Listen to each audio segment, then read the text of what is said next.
ये एक बड़ी बात है। 2023 में हम बिस्मिल की चर्चा कर रहे हैं और 2023 में संसद में हिमालयन वंडर्स ऑफ नेहरू की चर्चा हो रही है। चंद्रशेखर आजाद की जो जन्मस्थली है, वहां पर जो उनका स्मारक बना है वो नरेंद्र मोदी के आने के बाद बना है। और उसमें भी जो वहाँ के कांग्रेस नेता थे, उन्होंने बोला कि इस जगह की विरासत और सांस्कृतिक विरासत का नुकसान हो रहा है, तो उन्होंने चिट्ठियां लिखी उसको रोकने के लिए ना। मनमथ नाथ गुप्त एक बड़ी इंटरेस्टिंग चीज कहते हैं उस किताब में। उसमें कहते हैं, इतिहास केवल एकत्र किए हुए मुर्दा तथ्यों का ढेर नहीं है। जब तक तथ्यों की अंतर्निहित शक्ति का उद्घाटन नहीं होता, तब तक तथ्य केवल निष्प्राण विवरण मात्र है। मनमथ नाथ गुप्त एक जगह ये भी लिखते हैं कि गांधी जी और क्रांतिकारियों में कुछ एक मीटिंग हुई थी कलकत्ता में, जिसमें क्रांतिकारियों ने बोला था कि हम आपके मतलब जो हमारा जो प्रयास है, इसको हम दो भागों में विभाजित नहीं होने देना चाहते हैं, तो इसलिए हम आपके साथ ही रहेंगे और हम अपने भी जितने फॉलोअर्स हैं उनको हम कहेंगे कि वो आपके साथ जुड़े।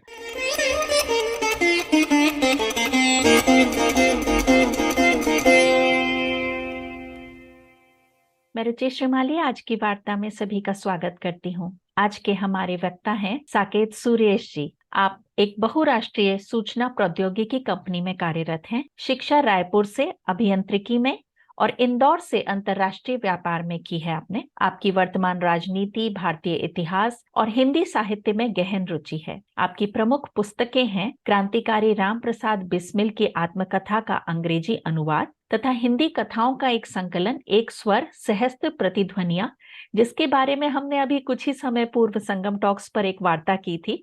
आप सब संगम टॉक्स के वेबसाइट पर जाकर वो वार्ता भी सुन सकते हैं। इसके अलावा साकेत जी जागरण, स्वराज्य, ऑर्गेनाइजर जैसे प्लेटफॉर्म पर स्तंभकार के रूप में भी प्रतिष्ठित हैं। आज की हमारी वार्ता का विषय है बिस्मिल और स्वतंत्रता संग्राम के अनसुने पक्ष। कैसे बिस्मिल और अन्य क्रांतिकारियों की स्मृति को मिटाया गया? क्या कांग्रेस अकेले स्वतंत्रता की लड़ाई लड़ रही थी? क्या हमारे इतिहासकार शब्दों के खेल से स्थापित सत्य को इसलिए ढांप रहे थे कि ताकि उनके राजनेता महानायक बने रहें? स्वतंत्रता के अनकहे पक्षों पर आपने रामप्रसाद बिस्मिल की आत्मकथा का अनुवाद अंग्रेजी में किया है, तो उसी सिलसिले में साकेत जी से आज हम वार्ता करते हैं। साकेत जी, आपका संगम टॉक्स पे पुनः स्वागत है। नमस्कार रुचि जी, बहुत बहुत धन्यवाद मुझे ये समय देने के लिए। और मुझे लगता है ये एक बहुत ही महत्वपूर्ण विषय है, क्योंकि स्वतंत्रता संग्राम में जो हमारे नायक रहे, महानायक रहे, वो मुझे लगता है काफी हद तक पीछे छूट गए हैं। और बिस्मिल की जो आत्मकथा है, वो मैंने इसी उद्देश्य से अंग्रेजी में अनुवाद किया। हालांकि मुझे हिंदी में लिखने का लोभ बहुत है, परंतु मैंने उसको अंग्रेजी में इसलिए अनुवाद किया क्योंकि बिस्मिल ने स्वतः ही उसको हिंदी में लिखा था। और बहुत सुंदर आत्मकथा है। बहुत सुंदर इस अर्थ में वो आत्मकथा है कि उसका जो प्रारंभिक भाग है, उनके बचपन से संबंधित है। जो शाहजहांपुर में ग्वालियर के निकट में उनका गांव था, वहां पे जो उनका बचपन बीता, उसके विषय में उन्होंने लिखा। और बहुत ही सहजता से और बहुत ही ईमानदारी से उन्होंने लिखा है। ऐसी जब मैं अनुवाद कर रहा था तो कई जगह मुझे लगा कि ये भाग जैसे हटा देना चाहिए। जैसे एक उसमें पक्ष है, जब बिस्मिल छोटे रहते हैं और वो बीमार हो जाते हैं, तो उसमें एक टोने टोटके का उसमें संदर्भ दिया है कि एक खरगोश को उनके चारों तरफ घुमा के और उसको उसकी बलि दे देते हैं, और उसके बाद वो बिस्मिल ठीक हो जाते हैं। तो मुझे लगा वो हटा देना चाहिए। फिर मुझे खुद ही लगा कि जब बिस्मिल को नहीं लगा कि उस प्रसंग को हटाना चाहिए, तो मैं क्यों उसे हटाऊं। तो ये सब चीजें हैं। ये बिस्मिल को एक बहुत ही सहज इंसान के रूप में आपके सामने लाती हैं। ऐसा लगता है जब उनकी आत्मकथा पढ़ें तो आपको ऐसा लगता है कि आप उन्हें सहज ही हाथ बढ़ाकर छू सकती हैं। और ये एक बड़ा अलग अनुभव था। और तो वो पहला पक्ष है बिस्मिल की आत्मकथा का। दूसरा पक्ष जो है, जब वो क्योंकि एक चीज आप समझे कि ये आत्मकथा जो बिस्मिल ने लिखी थी, ये इसकी समाप्ति हुई थी जब वो बिल्कुल अंत पे उनके अपने जीवन के थे। तो जब वो गोरखपुर जेल में थे और अपनी फांसी की प्रतीक्षा कर रहे थे, उस वक्त उन्होंने ये आत्मकथा अपनी समाप्त की थी। एक सामान्य व्यक्ति की मृत्यु को सामने देखकर जो परिस्थिति होती है, मानसिक स्थिति होती है, उस स्थिति में बिस्मिल इतने सहज भाव से अपनी आत्मकथा लिख रहे थे, जिसको एक जगह मैंने महाराजा नंद कुमार के विषय में मैं पढ़ रहा था। तो जब महाराजा नंद कुमार को जब फांसी हुई, ये भी एक बड़ा इंटरेस्टिंग एस्पेक्ट है कि बहुत कम बच्चों को ये पता है कि भारत में पहला भारतीय जो था जो ब्रिटिश लॉ के अंदर जिसको फांसी हुई थी वो महाराजा नंद कुमार थे कलकत्ता में। तो उनकी फांसी का भी बड़ा जो डिस्क्रिप्टिव एक विवरण है जिसमें एक सेंटेंस एक फ्रेज यूज किया है।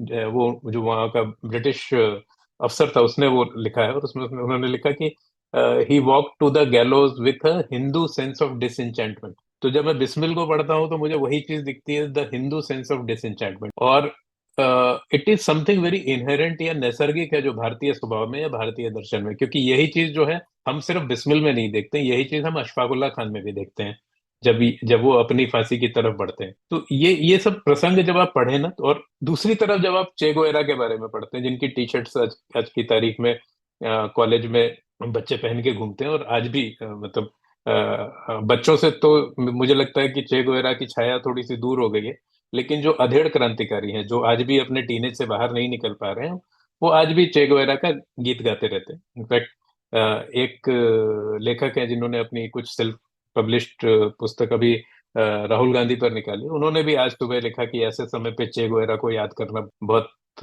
महत्वपूर्ण है।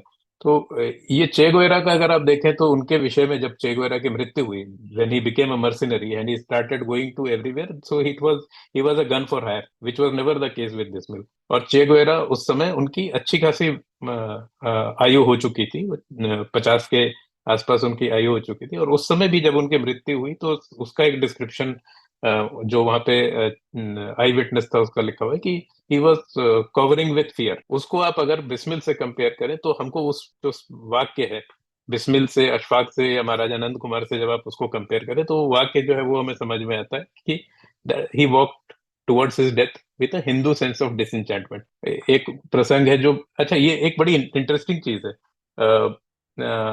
बिस्मिल ने अपनी आत्मकथा में ये नहीं लिखा है, लेकिन दूसरे लोगों ने जो जेल के कर्मी थे, जेल के अफसर थे, उन्होंने एक बड़ा इंटरेस्टिंग एपिसोड लिखा है कि जिस दिन उनको फांसी थी उस दिन बिस्मिल कसरत कर रहे थे। तो जो जेलर थे उन्होंने बोला कि भाई अब कल तो तुम्हारी फांसी है तो आज क्यों तुम ये कर रहे हो? तो उन्होंने कहा कि मैं जब अगली बार इस भूमि में पैदा हूं तो अपनी मातृभूमि की सेवा करने के लिए मैं स्वस्थ और सक्षम रहूं, इसलिए मैं पूरी वर्जिश करके मृत्यु के पास जाना चाहता हूँ। तो एक वो अलग ही लेवल के लोग थे। और जब मैं बिस्मिल को उस हिसाब से देखता, जब आप उनका बचपन देखें उसमें आत्मकथा में, जब वो कहते हैं कि 1 पैसा उनको मिलता था और घर में मतलब हफ्ते में एक दिन, बाकी दिन वो रोटी खाते थे और एक दिन उनके यहाँ सब्जी मिलती थी, मतलब वो बड़ा भाग्यशाली दिन होता था जब उन्हें सब्जी प्राप्त होती थी। आज जो है भारत चौथी पांचवी अर्थव्यवस्था है और अभी भी लोग आके भारत को कोसते हैं कि हमारा देश कितना बेकार है, see what is happening to India, see अंधभक्त what is happening to India.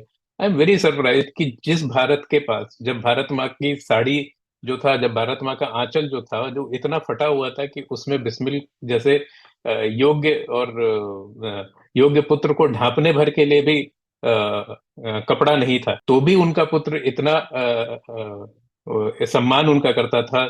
तो वो जो चीज कहते हैं ना कि everybody should love there mother and you can't put a condition that I will love my mother only if she is beautiful. तो ये जो चीज है ये बिस्मिल की आत्मकथा में निकल के आती है। और ये मुझे बड़ा दुख इस बात का होता था कि हम कहते थे कि भारत में ऐसा क्रांतिकारी क्यों नहीं हुआ, जब हम चे गुवेरा की बात करते थे। और मतलब he was a communist hero who was made hero by capitalism. जो उनकी टी शर्ट्स, मर्चेंडाइज, ये सब करके he was made a hero and he was a communist hero and he was totally propelled by capitalism. On the other hand जो हमारे जो खुद के और इस पुस्तक का भी नाम जैसे मैंने द रिवोल्यूशनरी रखा है, इसके पीछे भी एक संदर्भ ये है कि जो क्रांतिकारी थे HSRA के, इन्होंने एक पैम्फलेट निकाला। और ये पैम्फलेट उस वक्त निकाला जब न भारत में क्या, विश्व में कहीं इंटरनेट नहीं था, कुछ नहीं था और कनेक्टिविटी नहीं थी। उस समय ये पैम्फलेट एक दिन उन्होंने निश्चित किया था और उस निश्चित दिन ये पैम्फलेट उत्तर भारत, दक्षिण भारत, मध्य भारत,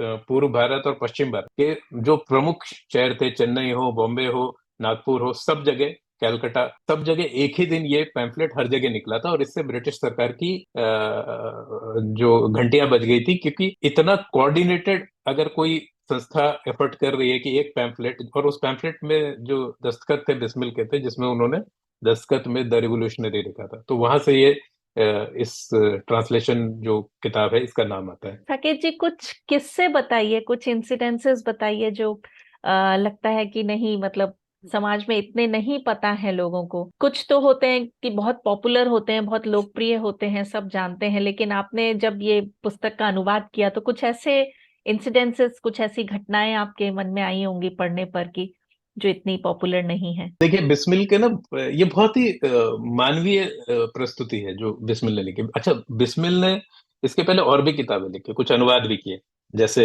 मेजिनी की आत्मकथा का अनुवाद किया। और ये सब आप सोचिए कि उन्होंने बंगला से हिंदी में ट्रांसलेशन किया कुछ किताबों का। ये उन्होंने सिर्फ इसलिए किया था ताकि उनको बेच के वो कुछ पैसे आए, जिससे वो क्रांतिकारी आंदोलन में उनके उपयोग में आए। बिस्मिल मेरे ख्याल से 16-17 वर्ष के थे जब वो हथियार खरीदने ये लोग ग्वालियर गए। वो भी बड़ा इंटरेस्टिंग है कि इनको कोई एजेंट मिलता है जो इनको कहता है मैं हथियार दिलाऊंगा, फिर वो हथियार लेके आते हैं। वो इनके हथियार चलते नहीं है, बंदूकें वगैरह लाते हैं वो चलते नहीं है। तो ये जो छोटी छोटी जो मतलब कई जगह कहें तो हास्यास्पद सी भी स्थिति होती है इनके। पहले क्रांतिकारी संघ में इनके दो मित्र होते हैं, और वो पलट जाते हैं, क्योंकि ये भी एक जो चीज हम एक इसको बड़े ही स्ट्रेट जैकेट व्यू से देखते हैं कि क्रांतिकारी आंदोलन या क्रांतिकारी समूह किस प्रकार से चलता था। तो आप देखें तो ये बड़ा एक इंटरेस्टिंग चीज है कि उसमें भी वही लोग थे। जैसे कांग्रेस में भी बड़े विचित्र विचित्र लोग थे, बनवारी लाल थे, ये लोग थे जो बाद में मुखबिर हो गए अंग्रेजों के।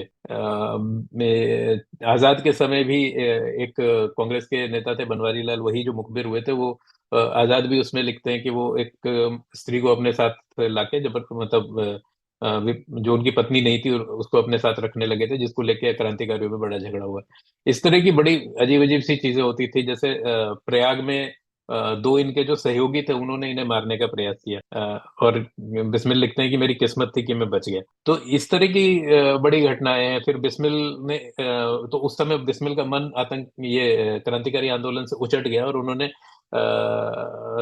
ये तय किया कि आतंक और हिंसा का मार्ग त्याग के अब मैं अपना काम करूंगा। तो he went to that stage. फिर उन्होंने अपना कपड़े का काम शुरू किया, और वो कपड़े का काम करने के बाद फिर इनको फिर से कुछ ग्रुप ने अप्रोच किया। जिस ग्रुप ने अप्रोच किया उन्होंने कहा हम भी देश की आजादी के लिए काम करते हैं, आपके पास अनुभव है, आप आइए हमारे साथ काम कीजिए। इन्होंने जब उनके साथ जुड़े तो इनको समझ में आया कि वो एक्चुअली वो डाकुओं का ग्रुप ग्रुप था। वो क्रांतिकारी थे नहीं, लेकिन क्योंकि इनके पास साहस था, तजुर्बा था, तो उन्होंने उस नाम पे वहां लिया। फिर बाद में इनको समझ में आया कि इस तरह का वहाँ पे फर्जीवाड़ा चल रहा है। फिर इनको एक बंदा मिला जिसने इनको बोला कि मैं नोट बना के आपको बताता हूँ। वो भी बड़ा हास्यास्पद प्रसंग है। फिर बिस्मिल ने उसको पकड़ लिया कि वो बंदा जो था वो दरअसल ठग था, और वो क्रांतिकारियों को बेवकूफ बनाने आया था। तो ये छोटी छोटी बड़ी रुचिकर घटनाएं हैं। और ये रुचिकर घटनाएं जब आप बिस्मिल के बाद करके मैंने एक लेख लिखा था, उस लेख में जब आप जाएंगे तो आपको ये समझ में आएगा कि इन लोगों ने किस तरह से उन्हें निचोड़ा और बाद में उनको किस तरह से अलग छोड़ दिया। जैसे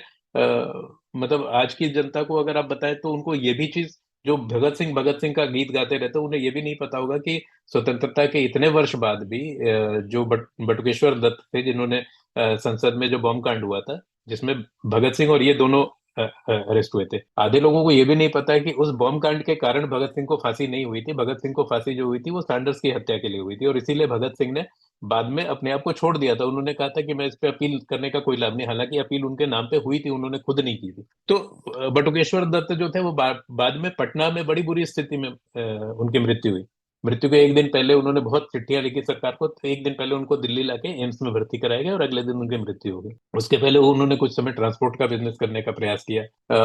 पटना स्टेशन पे ऐसा कहते हैं कि वो कुछ समय बिस्किट बेचा करते थे। 1962-65 की बात है, जब हमारे जो तथाकथित जो स्वतंत्रता सेनानी थे वो सत्ता में बैठ के मलाई खा रहे थे, अपने अपनी बहन को राजदूत बना रहे थे, विजय लक्ष्मी पंडित को अमेरिका भेज रहे थे राजदूत बना के।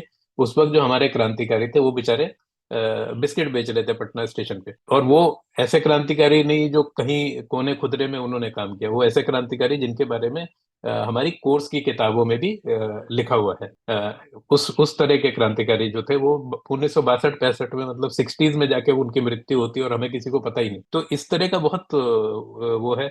बिस्मिल का भी, जो बिस्मिल के बाद करके जो मैंने लेख लिखा है उसमें एक बड़ा मैं अगर आपके पास समय हो तो मैं उसको थोड़ा सा पढ़ के आपको बताना चाहता हूँ। ये बिस्मिल के बाद जो लेख है उसमें मैंने एक जो बिस्मिल की मृत्यु के बाद की जो उनकी माता की परिस्थिति थी और मृत्यु के समय जो उनकी परिस्थिति थी उसके विषय में थोड़ा सा लिखा है।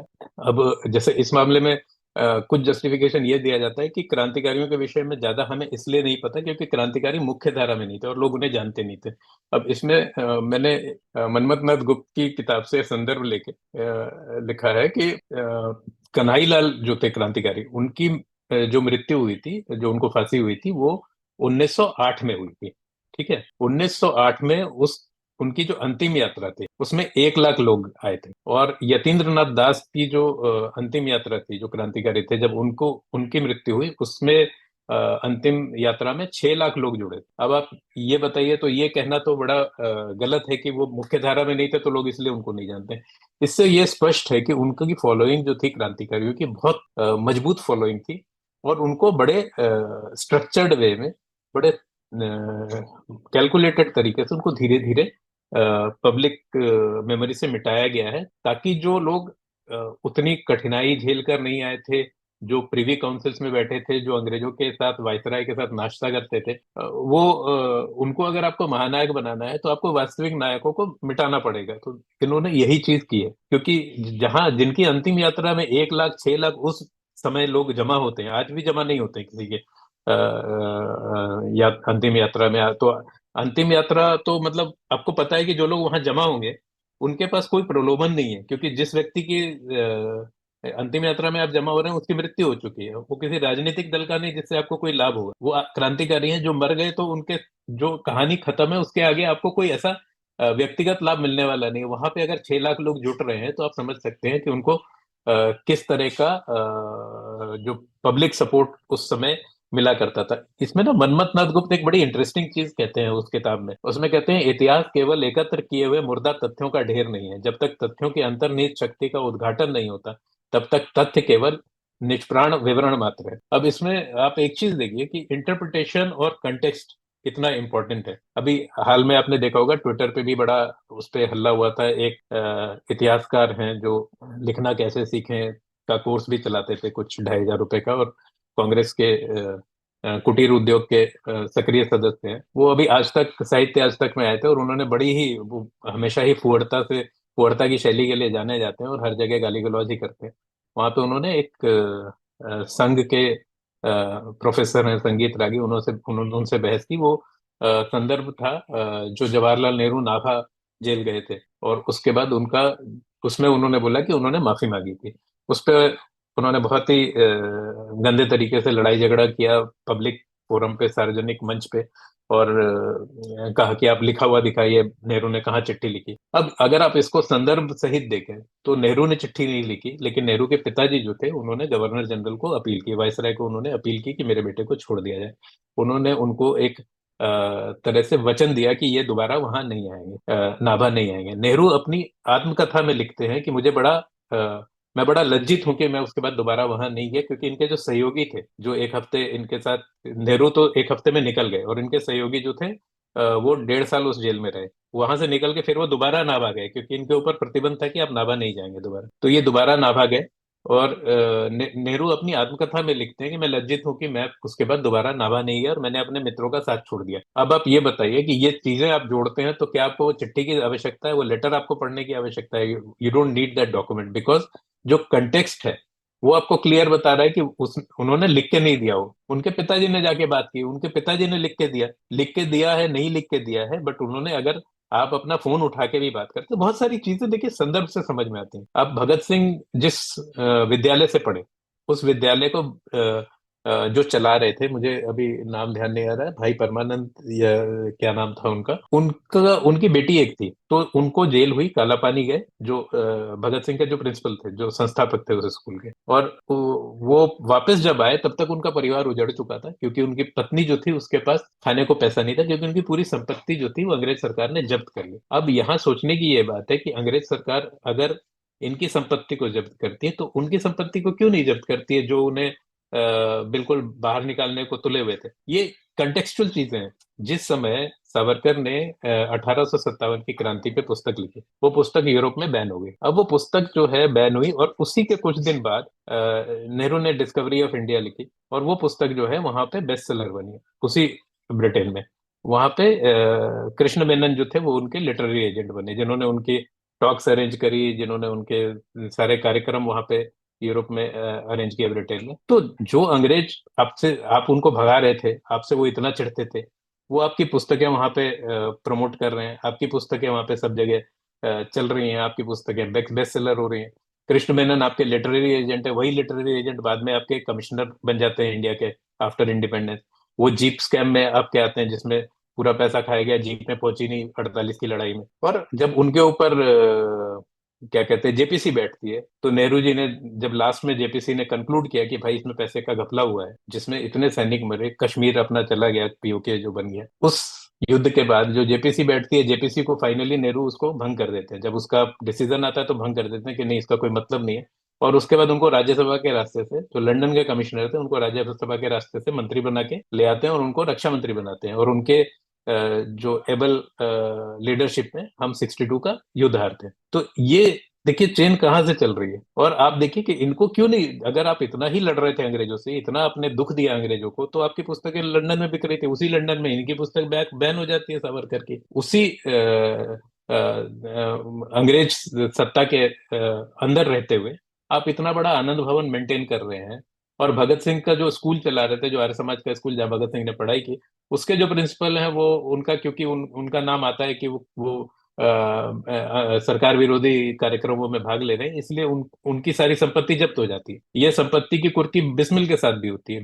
बिस्मिल का मैं आपको 1 मिनट ये उद्धरण करके बताता हूँ। मृत्यु के समय 19 दिसंबर को बिस्मिल की मृत्यु हुई, उसके एक दिन पहले बिस्मिल अपनी माँ को पत्र लिखते हैं और वो लिखते हैं, माँ मुझे विश्वास है कि तुम यह समझकर धैर्य धारण करोगी कि तुम्हारा पुत्र माताओं की माता भारत माता की सेवा में अपने जीवन को बलिवेदी पर भेंट कर गया, और उसने तुम्हारी कुक्षी को कलंकित न किया, अपनी प्रतिज्ञा पर दृढ़ रहा। जब स्वाधीन भारत का इतिहास लिखा जाएगा तो उसके किसी पृष्ठ पर उज्जवल अक्षरों में तुम्हारा भी नाम लिखा जाएगा। अब ये प्रश्न तो हमें आज के राजनीतिज्ञों से पूछना चाहिए कि जब आप सोनिया अम्मा की प्रार्थना करते हैं तेलंगाना में सरकार बनाते हुए, तो उसके किस पृष्ठ पर उज्जवल अक्षरों में बिस्मिल की माता जी का नाम लिखा जाता है। ये हमें भी सोचने की आवश्यकता है, ये हमें अपने नेताओं को भी स्मरण कराने की आवश्यकता है। 16 दिसंबर को बिस्मिल लिखते हैं कि आज जब 16 दिसंबर 1927 को निम्नलिखित पंक्तियों का उल्लेख कर रहा हूं, जबकि 19 दिसंबर सोमवार को 6:30 बजे प्रातःकाल इस शरीर को फांसी पर लटका देने की तिथि निश्चित हो चुकी है। अतः नियत समय पर ये लीला संवरण करनी होगी, यह सर्वशक्तिमान प्रभु की लीला है। वे आगे लिखते हैं, यह है ही क्या, केवल शरीर का परिवर्तन मात्र है। मुझे विश्वास है कि मेरी आत्मा मातृभूमि और उनकी उसकी दीन संतति के लिए नए ओज और उत्साह के साथ काम करने के लिए शीघ्र वापस लौट आएगी। अब आप और इसी तरह से जो मैंने आपको कहा कि जो एक हिंदू सेंस ऑफ डिसएंचेंटमेंट के साथ अशफाक भी फांसी पर चढ़ते हैं। गीता को हाथ में लेके बिस्मिल अंत में कहते हैं, मैं ब्रिटिश साम्राज्य के अंत की कामना करता हूँ, और ये उद्घोष करते हुए बिस्मिल फांसी पर चढ़ जाते हैं। उधर फैजाबाद में कुरान शरीफ को गले में टांगकर वंदे मातरम का उद्घोष करते हुए अशफाक फांसी पर चढ़ते हैं और शेर कहते हैं, तंग आकर हम भी उनके जुल्म के बेदाद से चल दिए सूए अदम जिंदान फैजाबाद से। तो ये अब इतनी बढ़िया आप देखिए कि इस तरह से इन्होंने अपना प्राण दिया और आज हम उनको भूल बैठे हैं। और एक बड़ा जो मैं कह रहा था, इनके मृत्यु के बाद का जो प्रसंग था, मृत्यु के पहले ये लास्ट में जो अंतिम समय जब अपनी माता से मिलते हैं, तो माँ को देखकर बिस्मिल रो पड़े, किंतु माँ की आंखों में आंसुओं का लेश भी न था। उन्होंने ऊंचे स्वर में कहा, ये शिव वर्मा जो थे उनके साथ गए थे, उनकी माता जी के साथ, उन्होंने लिखा है, मैं तो समझती थी कि मेरा बेटा बहादुर है जिसके नाम से अंग्रेज सरकार भी कांपती है, मुझे नहीं पता था वो मृत्यु से डरता है। यदि तुम्हें रोकर ही मरना था तो व्यर्थ इस काम में आए। इस पर बिस्मिल ने आश्वासन दिया, आंसू मृत्यु के भय से नहीं है, माता के मोह से है। मौत से मैं नहीं डरता माँ, तुम विश्वास करो। और उनकी मृत्यु के बाद क्या होता है, शिव वर्मा लिखते हैं, एक और बिस्मिल जिंदाबाद के नारे और चुनाव में वोट लेने के लिए बिस्मिल द्वार का निर्माण किया गया, और दूसरी तरफ उनके घर वालों की परछाई तक से भागना किया। यही है शहीदों का आदर और उनका उनकी पूजा। बिस्मिल ने ये मैंने जो आपको बताया कि कपड़े का जो उन्होंने व्यापार किया था, उसको काफी उन्होंने पैसा वगैरह दिया था बाद में, क्योंकि जब वो क्रांतिकारी आंदोलन में चले गए तो वो जो व्यापार था उन्होंने उस व्यक्ति को दे दिया। उससे उन्होंने बिस्मिल को लिखा कि मेरी मृत्यु के बाद मेरे परिवार को कुछ पैसा दे देना। उस पर उन्होंने लिखा कि उसने 1 रुपया भी न भेजा।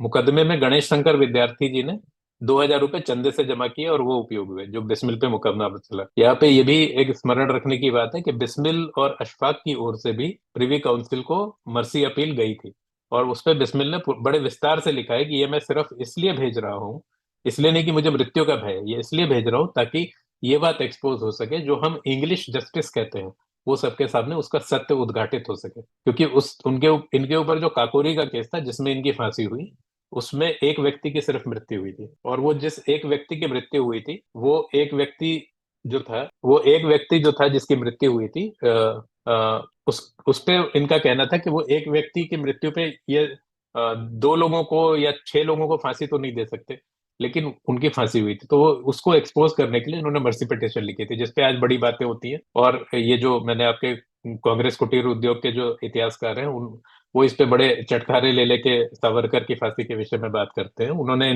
तो भगत सिंह और सावरकर के बीच में भी बड़ा भेद करने का प्रयास किया। उन्होंने इस तरह का कुछ एक नैरेटिव बनाया कि सावरकर और भगत सिंह एक दूसरे से घृणा करते थे या एक दूसरे को पसंद नहीं करते थे, जिस पर मैंने पहले भी अपने एक आर्टिकल में भगत सिंह के लेख का उद्धरण कर रखा है, जिसमें उन्होंने उस पर उधम सिंह की फांसी पर लिखा था कि जब सारे हमारे नेता पीछे हट गए थे, उस समय एक ही व्यक्ति था, सावरकर, जिसने उनके पक्ष में आवाज उठाई। तो ये देखिए, ये अब अंतिम जो उसमें विष्णु शर्मा जब 14 साल बाद जेल से आए, तो बिस्मिल की माता को ठंड से ठिठुरते देखकर चकित रह गए और अपना कंबल देके गए। तो ये देखिए, ये इस परिस्थिति में हमने अपने नेताओं को और जो महानायकों को रखा। तो मुझे लगता था कि ये बात जो है हमारी युवा पीढ़ी को जानना बहुत ही आवश्यक है। साकेत जी, जब ये पुस्तक पढ़ते हैं तो उनकी माता का जो कैरेक्टर आपने अभी जी। थोड़ा बताया, बहुत एक स्ट्रॉन्ग कैरेक्टर था। मतलब वो, उनकी माता का व्यक्तित्व जो था बहुत प्रभावशाली रहा है। तो उनके बारे में थोड़ा सा कुछ और बताइए। बचपन में भी आप देखिए, जैसे बिस्मिल अपनी आत्मकथा में भी जो लिखते हैं, वो बचपन में आप देखिए तो उन्होंने कितना उनके लिए संघर्ष किया। और वो घर घर जाके, ब्राह्मण स्त्री थी, घर घर जाके, जो आज ये भी एक नैरेटिव चलता है। मैं एक्चुअली, आप अगर इतिहास पढ़ें और कंटेम्पररी हिस्ट्री पढ़ें, not the made up history, तो आप देखेंगे कि उस समय इतना जातिवाद का इतना ज्यादा वो नहीं था। हालांकि था, ये बिस्मिल ने भी लिखा है कि वो एक प्रसंग लिखा है, वो नई शादी होके आती है और जमींदार। लेकिन अब देखिए कि उसके विरोध में कौन स्वर उठा रहा है। उसके विरोध में स्वर बिस्मिल ही उठा रहे हैं, जो कि स्वयं एक ब्राह्मण परिवार से आते थे। उनकी माता के विषय में भी उन्होंने लिखा कि वो ब्राह्मण परिवार से आती थी, वो घर घर जाके चक्की पीसा करती थी, और उससे उनको 2 पैसे मिलते थे, जिससे वो आके घर में बच्चों के लिए भोजन का प्रबंध करती थी। तो उन्होंने अपने समय की विसंगतियों के विषय में भी लिखा है, और अपनी माता को उन्होंने जिस प्रकार से लिखा है कि उनकी माता जो थी वो घर का जो एक धुरी थी, जिसने सबको बांध रखा था। उनके पिता ने बिजनेस शुरू किया, वो व्यापार चला नहीं। उस तरह की बहुत सारी घटनाएं हुई। और जो जब बिस्मिल को उनके पिता ने घर से निकालने की बात, वो बड़ा बड़ा आज के टीनेज बच्चों को बड़ा पसंद आएगा। वो भी बड़ा रुचिकर प्रसंग है, जब उनके पिताजी ने बोला कि तुम्हारे समाज छोड़ दो, और वो बंदूक निकाल के ले आई कि मैं इसको गोली मार दूंगा। तो बिस्मिल ने कहा मैं घर छोड़ के चला जाऊंगा। और वो 2 दिन जाके जंगल में पेड़ के ऊपर रात को पेड़ पे चढ़ जाते थे, और दिन में, उस समय उनकी एक साधु से भी मित्रता हुई। तो ये सब बड़े मतलब आज जो कहते हैं कैंपिंग जाते हैं, और वो सबसे मतलब ये एक अलग ही दुनिया थी, अलग ही प्रसंग था। और इनके दिमाग इतने खुले थे। सबसे बड़ी चीज है कि इनके पास ना टीवी था ना इंटरनेट था, बट इनके देखिए, इनको मेजिनी के बारे में पता था। आज आप आधे से ज्यादा इंटरनेशनल स्कूल के बच्चों को आप पूछें कि मेलोनी कौन है, तो उनको नहीं पता होगा कि इटली की प्राइम मिनिस्टर है, या बहुत सारी चीजें उनको नहीं पता होगी। जो नुएंस नैरेटिव है, अगर आप इसराइल का भी देखें, बहुत बच्चों को नहीं पता होगा। उस जमाने में ये, इनको फ्रांस की क्रांति के बारे में उन्होंने किताब थी जिसका इन्होंने ट्रांसलेशन किया। अमेरिका में जो हो रहा था स्वतंत्रता संग्राम, उसके विषय में इन्होंने किताबों का ट्रांसलेशन किया, जिनके जो बैन हो गई किताबें जब वो हिंदी में आई। तो ये सब चीजें उस समय इतना बड़ा परिप्रेक्ष्य होना, इतना बड़ा पर्सपेक्टिव होना, एक बड़ी बात है कि, और वो गांव में रह रहे हैं, कहाँ, शाहजहांपुर में रह रहे हैं। तो आज की तारीख में भी शाहजहांपुर में आप बच्चों से पूछे, उन्हें ये सब चीज, इन सब चीजों का ज्ञान नहीं होगा। उस जमाने में इनको इन सब चीजों का ज्ञान था। ये इनफैक्ट ये इतना जो मतलब हमको लगता है कि हमने बाद में जो अपनी जनता को मूर्ख समझ के उनको सब चीज से काट दिया, और नेताओं ने बोला कि हम तुम्हें बताते हैं सच क्या है, उसके कारण हमें लगता है कि धीरे धीरे जनता की आंखें बंद होने लगी। इनकी माता जी का जो स्वरूप था, और खासकर इनकी फांसी के समय जो इनका स्वरूप था, मतलब आप कह नहीं सकते कि आज उनकी माता जी का आपको नाम नहीं पता होगा, जगरानी देवी, चंद्रशेखर आजाद की माता जी का आपको नाम नहीं पता होगा, लेकिन आपको दुनिया भर की आपको 4 पीढ़ियां आपको नेहरू की पता होगी। तो ये एक बड़ी विडंबना है हमारे समय की। इन सब की देखा जाए तो माताओं की ही बहुत भूमिका रही है कि उन्होंने इस तरह के पुत्रों को जन्म दिया, क्योंकि अल्टीमेटली माँ एक बनाती है पुत्र को कि वो किस दिशा में जाएगा। इसी तरीके से अशफाक उल्लाह खां के साथ उनकी काफी अच्छी घनिष्ठता थी, और एक दो जगह बहुत अच्छा उनका रेफरेंस इस पुस्तक में आया है, तो थोड़ा उनके बारे में कुछ बताइए। अशफाक इनसे जूनियर थे स्कूल में, मेरे ख्याल से 2 साल इनके पीछे थे। अशफाक के जो बड़े भाई थे वो इनके क्लासमेट थे। हम्म। तो जब इनके स्कूल आते थे तो उस समय तक इनका बड़ा नाम हो चुका था, क्योंकि मैनपुरी का जो मैनपुरी कंस्पिरेसी जो थी पंडित गेंदालाल जी के साथ, उसमें ये अशफाक बिस्मिल उसमें शामिल थे। और वो बात जो है चर्चा में आ चुकी थी। गेंदालाल जी की भी मृत्यु बड़ी ही दुखद रही। अ, और मतलब वो बीमार हो गए, उनको जहाँ तक मुझे लगता है शायद टीबी हुआ बाद में, और पुलिस ने या सरकार ने उनकी कोई देखरेख की नहीं, और बाकी जो उनके परिवारजनों ने उनका साथ छोड़ दिया था। तो गेंदालाल जी के साथ मिलकर इन्होंने मैनपुरी में उनका भाग लिया था। जब ये स्कूल गए तो स्कूल के छात्रों में ये बात पूरी तरह से ज्ञात हो चुकी थी, और अशफाक को बड़ा अशफाक एक तरह से उन्हें उसी प्रकार से एक हीरो की तरह देखते थे जैसे बिस्मिल तिलक को देखते थे। अब इनका देखिए चेन, मतलब मैंने एक तिलक की मृत्यु पर एक आर्टिकल लिखा था, जिसमें मैंने वो वाला प्रसंग लिखा था। एक बड़ा इंटरेस्टिंग एपिसोड है, जब तिलक लखनऊ अधिवेशन के लिए, कांग्रेस के लखनऊ अधिवेशन के लिए गए थे, और वहाँ की जो लोकल लीडरशिप थी, यूपी के जो वकील लोग थे, उन्होंने पूरा उनको बड़ी चिंता थी कि तिलक जो है पूरा माइलेज लेके चले जाएंगे, पूरा फुटेज लेके चले जाएंगे। तो उन्होंने क्या किया था, उन्होंने शहर के बाहर की तरफ से उनका रास्ता निकाला था तिलक का।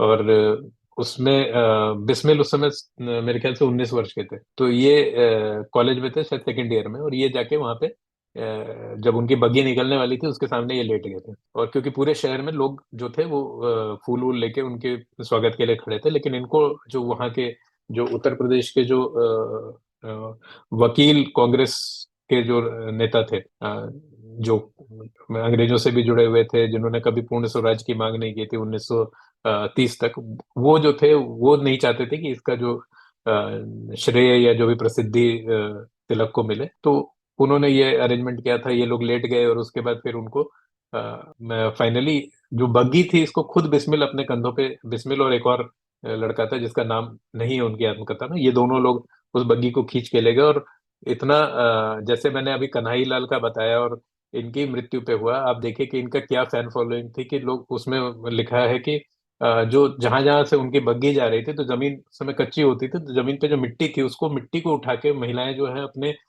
अपनी मांग में डाल रही थी, लोग अपने माथे पे वो मिट्टी लगा रहे थे। तो उस परिस्थिति से ये लोग निकल के आए थे, इतना इनका समर्थन था। मनमथ नाथ गुप्त एक जगह ये भी लिखते हैं कि गांधी जी और क्रांतिकारियों में कुछ एक मीटिंग हुई थी कलकत्ता में, जिसमें क्रांतिकारियों ने बोला था कि हम आपके मतलब जो हमारा जो प्रयास है इसको हम 2 भागों में विभाजित नहीं होने देना चाहते हैं, तो इसलिए हम आपके साथ ही रहेंगे, और हम अपने भी जितने फॉलोअर्स हैं उनको हम कहेंगे कि वो आपके साथ जुड़े। ये बिस्मिल की आत्मकथा में भी वो अंत में यही कहते हैं कि सबको हमको अलग अलग नहीं करना चाहिए, और एक रिवॉल्वर लेने से क्रांति नहीं आती है। तो ये वैचारिक क्रांति की जो बात बिस्मिल ने की वो बहुत ही महत्वपूर्ण है, क्योंकि आज की तारीख में तो उन्हें भी हम फ्रिंज आइटम या फ्रिंज एलिमेंट कह के उनको नकार सकते हैं, लेकिन जो ये क्रांतिकारी थे, इनमें वैचारिकता का और बौद्धिक क्रांति का जो एक स्ट्रॉन्ग एलिमेंट था, वो बहुत इम्पोर्टेंट चीज है। एक इंसिडेंस और इस पुस्तक में पढ़ा था कि उनकी वहां जब वो जेल में थे, बिस्मिल जब जेल में थे, तो जी जेल में जितने सिपाही थे, जो आसपास लोग थे, उनसे बहुत अच्छी उनकी दोस्ती हो गई थी। और जी एक समय ऐसा आया था जब वो चाहते तो रात में वो चुपचाप भाग सकते थे, जी और फांसी उनको मिल चुकी थी कि फांसी की सजा होगी, लेकिन उसके बावजूद वो वहां से भागे नहीं, ये सोच के कि मैं अगर चला जाऊंगा तो ये जो सिपाही हैं, चंपालाल वहाँ के हाँ, जेलर थे, वो चीज उनके। दर्शाती है कि उनके अंदर क्या भावना जी रही होगी कि जिस व्यक्ति को फांसी होने वाली है उसके बावजूद वो व्यक्ति भागा नहीं। तो ये किस्सा ये थोड़ा अच्छे से बताइए साकेत जी। जी जी, वो बहुत इंटरेस्टिंग ये प्रसंग था। वो बिस्मिल इस पे लिखते हैं कि वो मतलब वहां पे कुछ सरिये उन्होंने काट दिए थे, और उनके पास पूरा विकल्प था कि वहां से निकल के फरार हो सकते थे। तो उनके दिमाग में यही चीज आई कि चंपालाल जो थे बुजुर्ग थे और कुछ ही समय बाद रिटायर होने वाले थे। तो उन्होंने कहा अगर मैं चला जाऊंगा तो इस अपराध की कालिख अपने चेहरे पर लेके ये बुजुर्ग व्यक्ति कहाँ जाएगा? तो आप इतना मतलब अब आप सोचिए कि उस इतने महान क्रांतिकारी को अगर आप कंपेयर करें with Che Guevara, it's an insult to Bismil, and it is also an insult to Bismil कि हमारे स्कूलों के बाहर, हमारे कॉलेजों के बाहर बिस्मिल के टी शर्ट्स नहीं घूमते हैं, बिस्मिल की टोपियां नहीं घूमती हैं, बिस्मिल के झंडे नहीं घूमते हैं। ये हमारी शिक्षा पद्धति का भी दोष है, और एज एज पेरेंट्स मुझे लगता है हमारा भी दोष है कि हम अपने बच्चों को उसके बारे में नहीं बता पाए। और शायद इसमें कहीं ये भी रहा है कि एक जो एक्सट्रीमिज्म, देखिए एक्सट्रीमिज्म हर तरह का हो सकता है। एक्सट्रीमिज्म जो सेकुलरिज्म का भी एक एक्सट्रीमिज्म होता है, एथेइस्ट भी बड़े एक्सट्रीम होते हैं। तो नेहरू का जो एक्सट्रीम सेकुलरिज्म जो था, उसमें शायद बिस्मिल कहीं फिट नहीं होते थे, क्योंकि बिस्मिल आर्यसमाजी थे, बिस्मिल घर वापसी कराते थे। बिस्मिल का एक बड़ा इंटरेस्टिंग एपिसोड है, जिनको अपना गुरु मानते थे स्वामी सोमदेव। तो वो जब शाहजहांपुर आए थे तो बिस्मिल उनके साथ जुड़े, उनकी सेवा करते थे। सोमदेव का भारत के बॉम्बे से आए थे सोमदेव। सोमदेव के विषय में एक बड़ा इंटरेस्टिंग एपिसोड बिस्मिल बताते हैं अपनी आत्मकथा में, कि सोमदेव जब मुंबई में थे तो उनके एक शिष्य होते थे, और वो जो शिष्य थे मौलाना आजाद के भाई थे, और वो उनके इतने क्लोज हो गए थे कि वहाँ के जो कट्टर मुसलमान थे उन्होंने उनको धमकी दी कि उन्हें लगा कि शायद ये धर्म परिवर्तन करके हिंदू ना हो जाए। तो उन्होंने सोमदेव, तो वो जो आजाद के जो भाई थे, मौलाना आजाद के, उन्होंने जाके स्वामी सोमदेव से अब निवेदन किया कि आप मुंबई छोड़ के चले जाए, नहीं तो आपकी जान को खतरा है। और उन्होंने जबरदस्ती उन्हें वहां से मुंबई से भेजा। तो फिर वो तब वहां से वो शाहजहांपुर आए थे, और उसके कुछ दिन बाद ये जो मौलाना आजाद के भाई थे उनको आत्महत्या करनी पड़ी। तो ये बहुत सारे देखिए नैरेटिव है जो हम कहते हैं कि देखिए ये जो कट्टरता है, ये हमारे समाज में आज से नहीं है, हमारे समाज में तब से थी। अब मेरी जो दूसरी पुस्तक जो मैं लिख रहा हूँ उसमें स्वतंत्रता के और एपिसोड ऐसे हैं, गदर के और ये सब। तो ये उस पे मैं लिख रहा हूँ, तो उस पे जब मैं पढ़ रहा हूँ तो मैं ये देख रहा हूँ कि ये जो चीज है ये आज की चीज नहीं है। इट्स अ वेरी, ये जो कहते हैं स्ट्रॉ मैन आर्ग्यूमेंट है, कि आप सावरकर को आगे करके सावरकर को सब पे रिस्पॉन्सिबल कर दो, और किसी तरह सावरकर को बीजेपी से या आरएसएस से जोड़ के आप इस तरह अपने राजनीतिक प्रतिद्वंदियों को साफ करें। तो ये एक जो खेल चल रहा है, तो आप देखें तो ये कट्टरता उस समय भी थी। आप, मैं वही कह रहा हूँ कि आप एक पंक्ति अगर पढ़ते हैं, जैसे आपने नाभा में बोला कि चिट्ठी नहीं है, अब आप अगर एक पंक्ति पढ़ते हैं और उसी आप उस चीज को इग्नोर कर देते हैं, कहीं पे आप पढ़ते हैं, कहीं पे आप उसको पूरी तरह से नकार देते हैं। अब उसमें बिस्मिल की आत्मकथा में वो लिखते हैं कि वहां दंगे हुआ करते थे। जब दंगे होते थे तो मेरे घर वालों को भी बड़ी चिंता होती है, अशफाक के घर वालों को भी बड़ी चिंता होती है। तो दंगे तो होते थे, दंगे तो इस कारण से नहीं होते थे कि सावरकर ने दंगे करा दिए, ठीक है। दंगे इस कारण भी नहीं होते थे कि संघ दंगे करा रहा है, क्योंकि संघ उस समय था नहीं। ये तो 1908 वगैरह की बात है, संघ तो 1926 में है। तो ये नैरेटिव जो है, मेरा सिर्फ ये कहना है कि इस तरह की कट्टरता पहले भी थी। जब क्या नाम है, शाह वलीउल्लाह जब अफगानिस्तान के शासक को चिट्ठी लिख रहे थे और कह रहे थे कि आप इन्वेट कर दीजिए भारत में, तो ये कट्टरता कहीं कहीं पॉकेट्स में थी उस वक्त भी। तो उसको आप नकार नहीं सकते, उसको आपको एक्सेप्ट करना पड़ेगा। जब गणेश शंकर विद्यार्थी की हत्या हुई, अब वो देखिए, वो हम पहली चीज तो हमने वो एपिसोड ही अपनी स्मृति से मिटा दिया। उनकी हत्या हुई सांप्रदायिक आंदोलन दंगों में। सांप्रदायिक दंगों में वो कुछ पीड़ित मुसलमान जो थे, जो दंगों में हिंदू क्षेत्र में आ गए थे, उनको वो छोड़ने गए थे मुस्लिम क्षेत्र में छोड़ने गए, और उसके कुछ दिन बाद उनकी सड़ी हुई लाश मिली। उनकी लाश इस स्थिति में मिली कि वो पहचाने भी नहीं जा रहे थे। और ये दंगे हुए क्यों थे, ये भी एक महती बात है। ये दंगे हुए इसलिए थे क्योंकि जब भगत सिंह को फांसी हुई उसके बाद जो कांग्रेस के कार्यकर्ता, क्रांतिकारी, ये लोग सब मिलके वहां पे कानपुर में दुकानें बंद करवा रहे थे। वहां के जो मुसलमान थे उन्होंने दुकान बंद करने से मना कर दिया। उसको लेके वहां पे झड़प शुरू हुई और वहां से दंगे शुरू हुए। तो ये चीजें आपको जाननी आवश्यक है, क्योंकि आप चीजों को ढकेंगे तो आपके घाव खुलेंगे नहीं, आपके घाव खुलेंगे नहीं तो वो ठीक भी नहीं होंगे। तो आपको ये समझना पड़ेगा। मैं नहीं कहता कि सभी लोग ऐसे थे, क्योंकि जब जिस वक्त इस तरह के लोग वहां पे थे जो भगत सिंह की मृत्यु पे दुकानें बंद करने को तैयार नहीं हो रहे थे, उसके 2 साल पहले ही अशफाक गले में कुरान लटका के फांसी पे चढ़े थे भारत के लिए, और वंदे मातरम बोलते हुए चढ़े थे, जिस पर आज जो समाजवादी पार्टी के सांसद हैं बर्क साहब, उनको बड़ी तकलीफ होती। तो मैं नहीं मानता कि वो अशफाक से बड़े मुसलमान हैं। तो ये, बट आपको ये चीजें जब आप नहीं बातें करेंगे, आप ना अशफाक की बातें करते हैं और आप ना उन दुकानदारों की बातें करते हैं जो भगत सिंह की शहादत पे दुकान नहीं बंद करने को तैयार थे, ना आप गणेश शंकर विद्यार्थी की हत्या पे बात करते हैं, तो आप जो है इस चीज को बढ़ावा दे रहे हैं। और ये चीज आज की नहीं है। शाह वलीउल्लाह ने 17वीं शताब्दी में अफगानिस्तान को पत्र लिखा, अभी सीएए के समय जो दिल्ली माइनॉरिटी कमीशन के हेड है, जो केजरीवाल ने अपॉइंट किया है, उन्होंने ट्वीट किया, उन्होंने बोला कि मैं आह्वान करता हूं कि जो मुस्लिम देश हैं वो भारत में जिस दिन घुस आए तो तब इनको समझ में आएगा कि आप सीएए लगा रहे हैं। तो ये इस तरह की जो हम फ्रिंज एलिमेंट जो टर्म है ना, वो हिंदुओं के लिए अक्सर उपयोग होता है, लेकिन ये टर्म जो है ये हर तरफ के कट्टरवादियों के लिए उपयोग होना चाहिए। और दुख की बात यह है कि इस तरह के कट्टरवादी जो है वो कहीं ना कहीं हमारे राजनेताओं को लगता है अधिक वोट लाते हैं, तो उन्हें प्रोमिनेंट पोजीशन देती है। आप उनको दिल्ली माइनॉरिटी कमीशन का हेड बना के बैठा बैठा के रखे हो। तो उस समय बात कर रहे थे अशफाक उल्ला खान की, तो हम्म।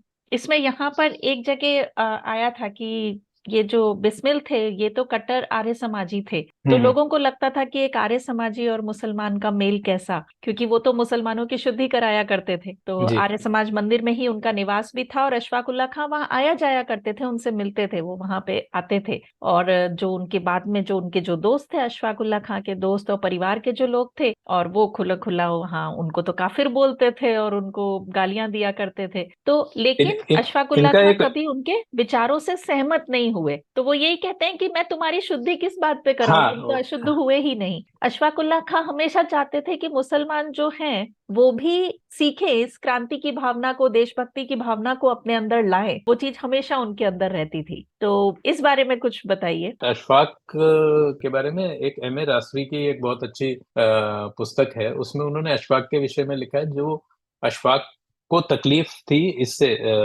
पैन इस्लाम से उनको बड़ा गुरेज था। उन्होंने अपने एक टीचर के बारे में लिखा है जो अपने स्टूडेंट्स को पैन इस्लाम के बारे में सिखाते थे, और उन्होंने बड़ी लानतें भेजी अपने उस टीचर को कि हम छोटे थे, हमें समझ में नहीं आता था, और वो हमें कहते थे कि हमें उस पर चिंता होनी चाहिए कि अरब में क्या हो रहा है, तुर्की में क्या हो रहा है। और उन्होंने लिखा था ऐसे उस्तादों पे लानत जाए। और मतलब अशफाक ने लिखित में ये लिखा है कि ऐसे उस्ताद कमीने होते हैं जो बच्चों के मन में इतना जहर भरते हैं। क्योंकि उनका कहना ये था कि भाई हमारे लिए तो पहले जो हमारे बगल में रहने वाला हिंदू है वो हमारा निकट है, हमें तुर्की से क्या लेने देना, हमें अरब से क्या लेने देना, और आज के कंटेक्स्ट में अगर आप बोले तो हमें इसराइल और फिलिस्तीन से क्या लेने देना। तो ये जो बात है, ये बिस्मिल मुझे लगता है कि आज का जो नेरेटिव है उसमें बिस्मिल और अशफाक फिट नहीं होते थे, इसीलिए इन दोनों को साइडलाइन कर दिया गया। और मुझे कई बार ये लगता है, देखिए ये कितने कम उम्र में दोनों की मृत्यु हुई, और अगर ये जी जाते तो आज भारत की स्थिति कुछ और होती। और इनका समर्थन बहुत था। जो आज हम कहते हैं कि ये फ्रिंज पे थे, ये फ्रिंज पे नहीं थे। जहाँ मतलब जिनके अंतिम संस्कार पे 9-9 10-10 लाख लोग जमा हो रहे हो, तो वो उनको आप फ्रिंज नहीं कह सकते, उनको फ्रिंज बनाया गया बाद में। उनको फ्रिंज बनाया इनसिक्योर नेताओं ने, जिनको लगता था कि इनके स्तर की लोकप्रियता हम कभी नहीं पा सकते। आज हम 2023 में बैठ के बिस्मिल की चर्चा कर रहे हैं, तो ये एक बड़ी बात है कि 2023 में हम बिस्मिल की चर्चा कर रहे हैं, और 2023 में संसद में हिमालयन वंडर्स ऑफ नेहरू की चर्चा हो रही है। तो इसी चीज से वो डरते थे, और इसीलिए इस चीज को हमें बढ़ाना बहुत आवश्यक है।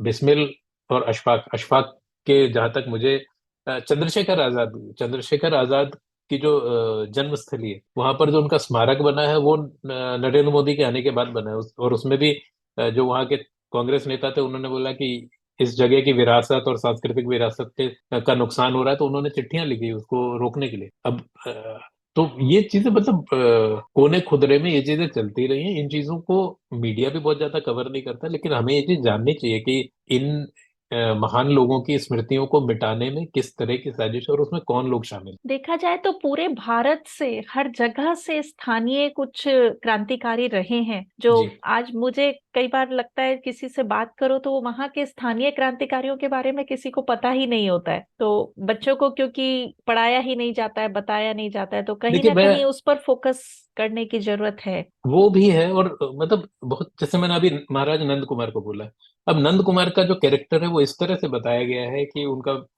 हेस्टिंग से झगड़ा हुआ, इस तरह उनके ऊपर फॉर्जरी का केस लगा, कि वो पहला केस था जिसमें फॉर्जरी का केस लगा के किसी आदमी को फांसी दी गई थी। और मतलब उसका भी डिस्क्रिप्शन जो सांप्रदायिक विभाजन है उसको भी बताता है, क्योंकि जब उसमें फांसी का जो डिस्क्रिप्शन है उसमें ऐसा बताया गया कि जो वहां जो लोग जमा थे उसमें हिंदुओं ने अपना कलेजा थाम लिया, और जो मुसलमान थे वो खुश होकर ताली बजाने लगे। तो ये एक परिस्थिति, और ये इवन बिस्मिल और अशफाक से पहले की घटना है। तो अब ये इस तरह की चीजें आप देखें तो ये और मतलब आपको ये चीज समझ में आती है कि इनके बारे में हमें पता नहीं। और बाद में जब आप चैत सिंह वाला मामला पढ़े। चैत सिंह जो थे, उनका भी नाम बहुत लोगों ने नहीं सुना, बनारस में थे।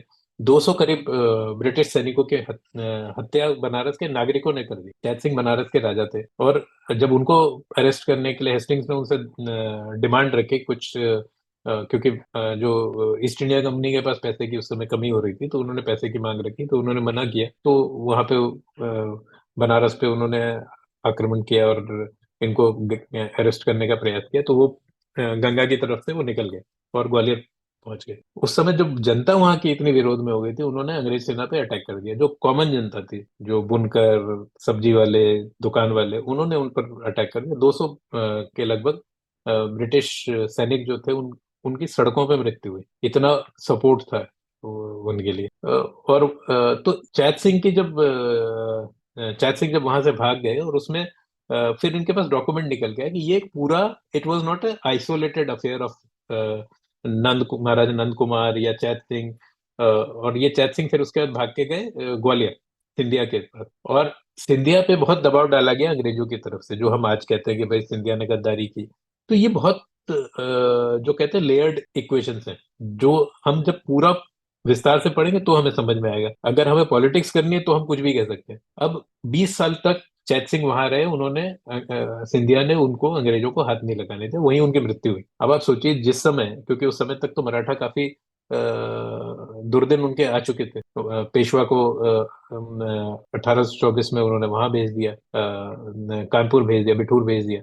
तो पेशवाई खत्म हो गई, लेकिन Scindia held his ground. He did not allow British to capture Chait Singh. तो जब चैत सिंह का आया, तो आप देखिए कि उसमें इनके डॉक्यूमेंट्स निकले, जो चिट्ठियां इनके बीच में चल रही थी, सिंधिया टू चैत सिंह, चैत सिंह टू नंद कुमार। तो हम जो कहते हैं कि जो क्रांति हुई या अंग्रेजों का विरोध शुरू हुआ, वो एक थॉट ये है 1857। 1857 वाला थॉट भी जो है वो सावरकर के बाद आया। नहीं तो हम तो ये कहते थे कि गांधी जी आए और उन्होंने आजादी दिलाई, उसके पहले तो हम मजे में थे, हमको कोई टेंशन ही नहीं था, हम बढ़िया ब्रेड जैम खा रहे थे। तो ये जो चीज है, ये हमें जानना बहुत आवश्यक है कि किस तरह से क्या क्या हुआ। और चैत सिंह का अगर आप देखें, चैत सिंह के पास जो बनारस का जो एरिया था, उसका रेवेन्यू जो था, that was almost similar to the revenue which was there with Tipu. Tipu को आज हम ऐसे बोलते हैं, he was the last freedom fighter. Tipu का आप इतिहास देखिए, तो टीपू का इतिहास तो बड़ा विचित्र है। पहली चीज तो Haidar Ali was general to Wodeyar. अगर कोई, जैसे आज हम कहते हैं कि जो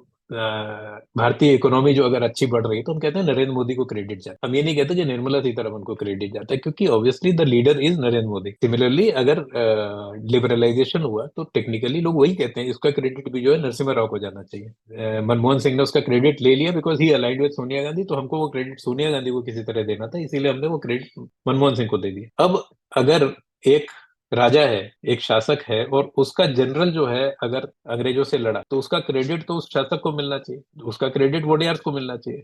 वोडेयार्स जो थे, वो विजयनगर साम्राज्य के समय से, विजयनगर साम्राज्य के वेसल होते थे, वेसल स्टेट होते थे। तो उन्होंने जब वहां पे शासन किया, और उनके जनरल के तौर पे, उनके कमांडर के तौर पे इन्होंने वो किया। और उसके बाद मैं अभी रिसेंटली एक किताब पढ़ा था, जिसमें लिखा कि जो ये थे, वोडेयार किंग्स थे, उनका कोई रोल नहीं था। Their role was only customary, taking part in religious rituals like Dussehra. अब this is so ridiculous to say कि किसी राज्य में, ये हालांकि बाद में ये हुआ, जब उनको इन्होंने गिरफ्तार कर लिया और उनको जेल में रखना शुरू किया, तो उनको सिर्फ वो 2 बार निकालते थे। वो 2 बार इसलिए निकालते थे कि उनको लगता था कि प्रजा में विद्रोह ना हो जाए, तो इसलिए वो राजा को सिर्फ दिखाने के लिए निकालते थे। वो दशहरे में जो मार्च होता था, जो परेड होती थी, उसमें निकालते थे। लेकिन इसको आपने इस तरह से दिखा दिया कि वो राजा चाहता ही नहीं था निकल रहा। ऐसा तो था नहीं, ऐसा कोई भी राजा ऐसा नहीं हो सकता है कि वो साल में सिर्फ 2 बार पब्लिक अपीयरेंस देना चाहेगा। तो ये जो लॉजिक है, इस तरह से नैरेटिव बनाया गया। दूसरी चीज ये कि टीपू का केरल पे कभी अधिकार नहीं था। हम जो केरल के रवि वर्मा हैं वहां पे, फिर बाद में अंग्रेजों से लड़ने के लिए केरला वर्मा जो कहते हैं, इन लोगों ने इतनी लड़ाई करी। तो ये इंडिपेंडेंट किंग्स थे, they were fighting against the British, they fought against Tipu also. Tipu का एक ब्रिटिश सोर्स में which is very clearly written कि जब ये त्रावणकोर लाइंस करके होती थी, जो एक बाउंड्री थी, जिसमें they did not wanted Tipu's army to come in, तो उन्होंने पहले पुराना बना हुआ था, जिसको उन्होंने फिर बनाना शुरू किया, जिसको लेके हैदर अली और केरला के जो किंग्स थे, इनके बीच में लड़ाई हुई। उसमें जब ये टीपू ने आक्रमण किया, उसमें वो Nairs gave them so much of fight कि टीपू की जान बची, वो पालकी से उतर के भागना पड़ा, उसकी अपनी तलवार और टोपी छोड़ के he had to run away.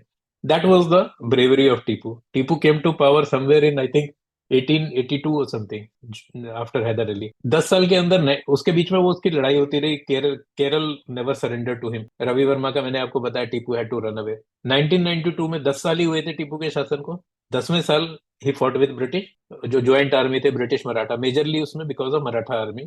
Tipu had to surrender. अपने 2 बच्चे, टीपू के 2 बेटे थे, he had to give them away as a hostage, जो 2 साल अंग्रेजों के पास एज अ होस्टेज रहे। 1.5-2 करोड़ का he had to pay the damages. तो ये 92 में हुआ है। तो Tipu became a kind of vassal too, and he had to give some land to Nizam and some land to Maratha, because they had formed a joint force against Tipu. और ये फोर्स इसलिए बना था because Tipu was with French. वो लेटर है उन टीपू के नेपोलियन को लिखे हुए।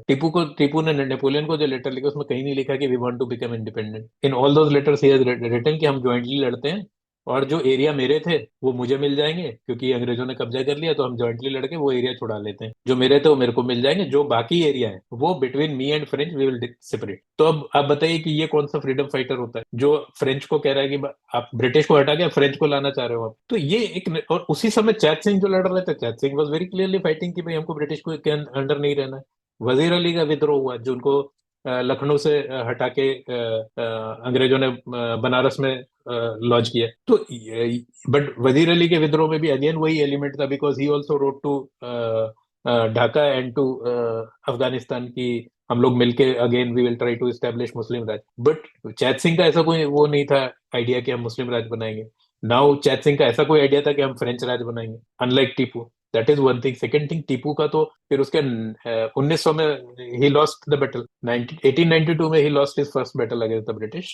1900 में उनका जो कहानी खत्म हुई, जो श्रीरंगपट्टनम की जो लड़ाई हुई, श्रीरंगपट्टनम की लड़ाई में there is a recorded history which says that it took them 7 minutes to raise British flag on the fort, जिसमें टीपू की डेथ हुई। 7 minute. That is how brave and strong Tipu's army बस। 7 मिनट में अंग्रेज आके कब्जा करके चले गए। उसके पहले भी आप हार गए, हैदर अली के समय भी इनकी हार हुई। Hyder Ali came to power by giving an idea to Wodeyars that I will negotiate on your behalf with Marathas, जो उनका चौथ जो था वो ड्यू था, तो मराठा ने घेर लिया था। And then he told Wodeyar king कि सर मैं आपकी तरफ से जाके बात कर लेता हूँ। तो ये नैरेटिव जो बनाया गया। अब आप कर्नाटक को किसके नाम से जानते हो? आप कर्नाटक को टीपू के नाम से जानते हो, who ruled there for 20 years, but you have put all that history of 300 years of Wodeyars in the backyard. आप इसमें थोड़ा सा मैं कहता हूँ कि हर जो डिस्पेंसेशन का भी दोष है, क्योंकि आप कोई चीज को खाली करते हो तो वहां पे आपको कोई चीज भरनी पड़ेगी। आप जब टीपू जयंती को आपने हटाया तो आपको वहां विश्वेश्वरैया जयंती करनी चाहिए, या विजयनगर जयंती करते हैं, जो आपने नहीं की। अब एक और ये चीज, एक और चीज जो मैं कहता हूँ कि आज के नैरेटिव में जो हीरो फिट नहीं होते उनको हम बाहर कर देते। वोडियार की हिस्ट्री ये कहती है कि वो यादव से आए थे। There is one history which is that they came from Gujarat. आप अगर ये सारी चीजें जोड़ देंगे तो ये फिर ये यूनियन ऑफ नेशन वाला थ्योरी डिफीट हो जाता है ना, कि south versus north, north versus south, ये सब डिफीट हो जाता है। तो ये आपकी स्टोरी में फिट नहीं होता है। History is a big unifier. जैसे द रिवोल्यूशनरी जब पब्लिश हुआ, it was publish all across the country. Congress जिस जिस एंटिटी से बनी, कांग्रेस 3 एंटिटी से बनी। कांग्रेस बनी एक नेशनल एसोसिएशन या नेशनल कांग्रेस था कलकत्ता वाला, एक मुंबई का एसोसिएशन था, और एक महाराष्ट्र महाजन सभा, सॉरी मद्रास महाजन सभा। इन तीनों को मिला के कांग्रेस बनी। बट हम ना मद्रास महाजन सभा का हमको पता नहीं, क्योंकि महाजन तो फिर ऑब्वियसली फॉरवर्ड कास्ट हो जाता है, नॉर्थ इन उसमें कोनोटेशन आ जाता है, Mahajan can't be a Dravidian, all all that nonsense will come in. तो आप उनको उनके बारे में बात ही नहीं करते, जिनको रिप्लेस करके who came together to form Indian National Congress.